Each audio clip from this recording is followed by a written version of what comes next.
درود پاک کب کب کہاں کہاں اور کیسے کیسے کام آتا ہے۔ ایک بہت ہی خوبصورت واقعہ، بڑا ایمان افروز واقعہ ہے جو میں آپ کے سامنے پیش کرتا ہوں۔ ایک دوست نے اپنے ایک دوسرے دوست کو قرض دیا، اور جب اس نے قرض دیا تو وہ قرض ایک بڑی اماؤنٹ تھی، 3000 دینار۔ وہ ٹائم آ گیا جب اس ٹائم وہ قرض لینے کے لیے اپنے دوست کے پاس گیا کہ بھائی مجھے میرے پیسے واپس دو، تو اس نے کہا کہ پیسے تو نہیں ہے میرے پاس، میں کولیپس ہو گیا ہوں، بزنس اب میرا ختم ہو گیا ہے، میں تمہاری رقم نہیں دے سکتا۔ اس نے ایک اور ٹائم دے دیا اسے کہ ٹھیک ہے اب اتنے دنوں کے بعد میں دے دوں گا۔ وہ ٹائم بھی گزر گیا، اور جب وہ ٹائم بھی گزر گیا تو اس کے بعد اس دوست نے کہا کہ اب تو پیسے دے دو بھائی، میرا ٹائم پورا ہو گیا ہے۔ پھر نہ دے سکا ٹائم۔ آخر کار معاملہ جو ہے وہ کورٹ میں چلا گیا، قاضی کے پاس چلا گیا۔ اب قاضی نے جس کو پیسے دینے تھے اس کو بلایا اور کہا کہ بھائی آپ کو اس کے پیسے دینے ہیں؟ کہتا ہے ہاں پیسے تو دینے ہیں۔ تو کہا پھر دیتے کیوں نہیں ہو؟ کہا پیسے ہیں ہی نہیں، کاروبار ہی ختم ہو گیا ہے، قرضہ تو لیا تھا، اب میرے پاس بچا ہی کچھ نہیں ہے۔ تو کہا اچھا اب یہ بتاؤ کہ کب دو گے، کیسے دو گے؟ اس نے کہا بس میرے پاس پیسے ہی نہیں ہے۔ تو کہا اب تمہارے پاس 30 دن کا ٹائم ہے، 30 ڈیز میں یا تو اس کے پیسے لوٹا دو یا 30 دن کے بعد تمہیں قید کر دیا جائے گا۔ یہ شخص اب گھر آیا، پیسے تو تھے نہیں، مگر شاید علماء نے لکھا کتابوں میں، یہ واقعہ کئی بڑی بڑی کتابوں میں لکھا اور درود پاک کے فضائل کی بڑی بڑی کتابوں میں لکھا، اور اس شخص نے سوچا کہ اس نے ایک حدیث پاک پڑھی ہوئی تھی کہ جس میں یہ نبی پاک علیہ الصلوۃ والسلام نے فرمایا ہے، جس کا مضمون ہے کہ جو شخص پریشان ہو، مصیبت زدہ ہو، اسے چاہیے کہ مجھ پر کثرت سے درود پاک پڑھے، کیونکہ درود پڑھنا مصیبتوں اور پریشانیوں کو لے جاتا ہے۔ اب اس عاشق رسول نے سوچا اور تو کچھ ہے نہیں، اب میں درود پاک پڑھنا شروع کرتا ہوں۔ صبح سے لے کر شام تک وہ درود پاک پڑھنے لگ گیا۔ 27 دن گزر گئے، only 3 days left، 3 دن باقی تھے قاضی کے پاس جانے میں۔ 27 دن گزر گئے درود پڑھتے پڑھتے۔ جب 28ویں رات آئی تو آنکھیں تو بند ہوئیں، مگر خواب میں اسے ایک آواز آئی، گھبراؤ نہیں، تمہارا قرضہ ادا کر دیا جائے گا، تمہارا مسئلہ سالو ہو جائے گا۔ صبح اٹھتا ہے، درود پاک پڑھ رہا ہے، مگر کہتا ہے یہ آواز سے تو مسئلہ حل نہیں ہوگا، پیغام کیا ہے اسے سمجھ نہ آیا۔ 28واں دن گزر گیا، 29ویں رات آ گئی، مگر اب آنکھیں بند ہوئیں اور قسمت جاگ اٹھی۔ نبی پاک صاحب لولاک صلی اللہ تعالی علیہ وسلم خواب میں تشریف لائے، اور پیارے آقا صلی اللہ تعالی علیہ وسلم نے فرمایا گھبراؤ نہیں، علی بن عیسیٰ وزیر کے پاس جاؤ، وہ تمہارا قرضہ ادا کر دے گا۔ اب یہ عاشق رسول صبح اٹھا تو ویری فریش، حشاش بشاش کہ اب تو کام ہو گیا، نبی پاک نے خواب میں آ کر بشارت دی ہے۔ مگر پھر ذہن میں سوال آیا کہ علی بن عیسیٰ کے پاس جاؤں گا تو ثبوت کیا ہے، پروف کیا ہوگا؟ میں جا کر اس کو کہوں گا کہ میرا قرضہ دے دو، تو ایسے تو قرضہ نہیں دے دینا، اور میں نے اس کو کہا کہ مجھے نبی پاک نے خواب میں کہا ہے، اور اس نے اگر مجھ سے کوئی نشانی مانگی تو میں نشانی کیا دوں گا؟ آخری دن تھا، 29واں دن تھا، وہ بھی درود پڑھتے پڑھتے گزر گیا۔ 30th نائٹ آ گئی، صبح وہ دن ہے جب عدالت میں جانا ہے۔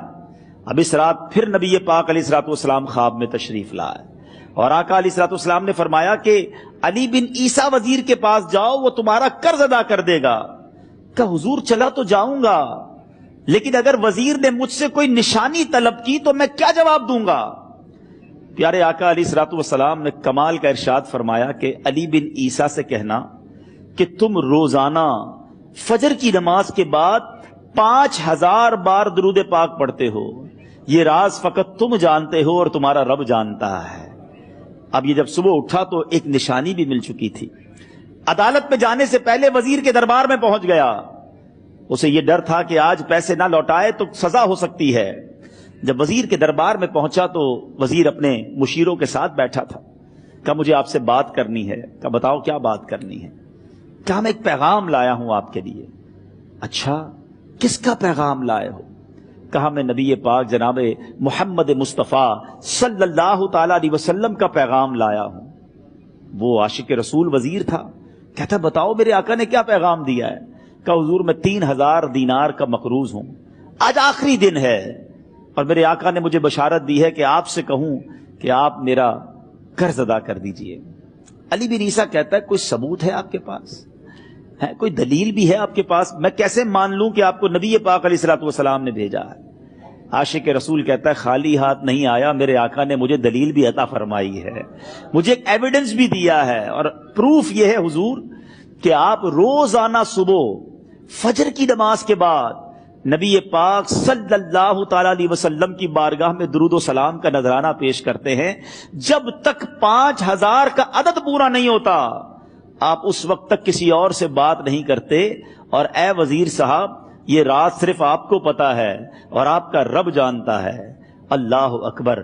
وہ وزیر تو جس کو کہے نا جھوم اٹھا، ایسا عاشق رسول وزیر تھا جو روزانہ صبح 5000 درود پڑھتا ہو، اس کی تو عید ہو گئی نا۔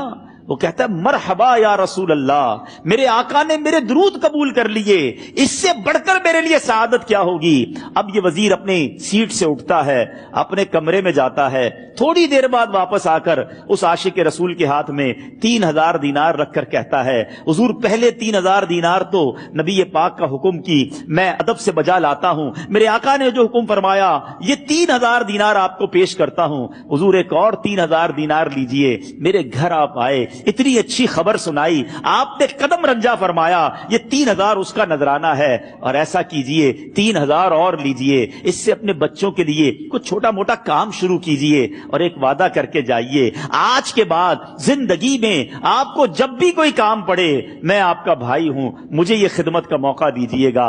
اللہ اکبر۔ وہ مقروض جو ایک رات پہلے 3000 دینار کا مقروض تھا، ہو سکتا ہے اس کے بیک آف مائنڈ یہ بھی چل رہا ہو کہ اب شاید کل میں نے جیل میں جا کر عدالت میں جا کر گرفتاری دے کر جیل میں جانا ہے، مگر اب 9000 دینار ہاتھ میں ہیں۔ عاشق رسول جھومتا ہوا نبی پاک کی یاد میں گھومتا ہوا اب عدالت میں پہنچا۔ عدالت میں everybody expecting over there کہ آج اس نے آنا ہے اور آ کر کہنا یہی ہے کہ پیسے تو نہیں ہیں، گرفتار کر لو، مگر جا کر اس عاشق رسول نے 3000 دینار جج صاحب کے ہاتھ میں رکھ دیے۔ قاضی کہتا ہے پہلے تو یہ بتاؤ پیسے آئے کدھر سے؟ تم تو کہتے تھے غریب ہوں، تم تو کہتے تھے کاروبار نہیں ہے، ایک مہینے میں اتنی بڑی رقم کا انتظام کیسے ہو گیا؟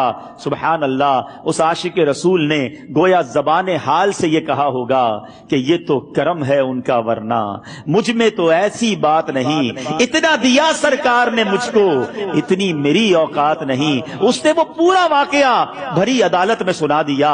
اللہ اکبر۔ میرے پیارے اسلامی بھائیوں ذرا سوچو پہلے زمانے میں کیسے عاشقان رسول ہوا کرتے تھے۔ وہ جج، وہ قاضی بھی کیسا سرکار علیہ الصلوۃ والسلام کا عاشق تھا۔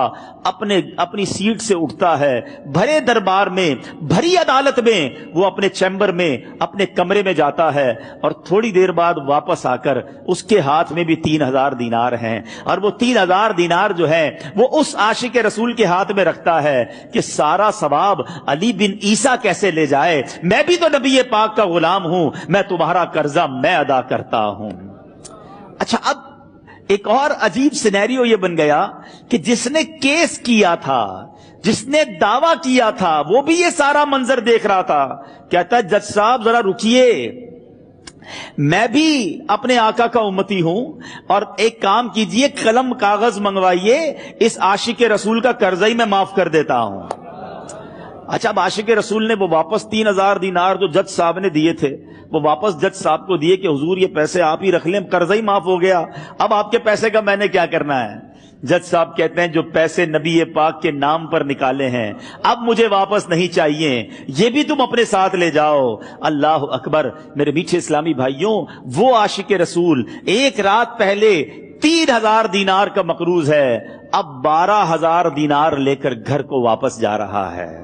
اس ایک واقعے کے اندر جو ہم سب کے لیے درس ہے، جو ہم سب کے لیے پیغام ہے، شاعر لکھتے ہیں نا، دکھوں نے تم کو جو گھیرا ہو تو درود پڑھو،